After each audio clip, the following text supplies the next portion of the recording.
kusaidia watu. There is this sad story of Baby Sagini. Yule kijana macho yake imetolewa. I volunteered to help. Yeah, I'm not seeking for any political mileage, but you know my history, my background of helping to the Sonko rescue team. We've been having several cases, very serious cases, sad cases like Baby Sagini from Kericho. Remember the girl who had a cancerous tumor that had affected her brain. We took her to India.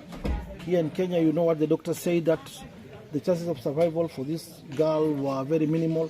We took her to India. The operation was done successfully. The baby is still alive to death.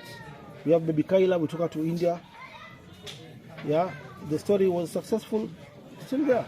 We had Baby Sagini who was shot by the Al-Shabaab terrorist. He's still alive, and we're still with him for the last 10 years.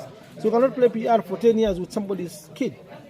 So please, our Kisii leaders will respect the governor, we respect everyone in Kisii, but let's team up together, help Baby Sagini, let's fly him out and the sister.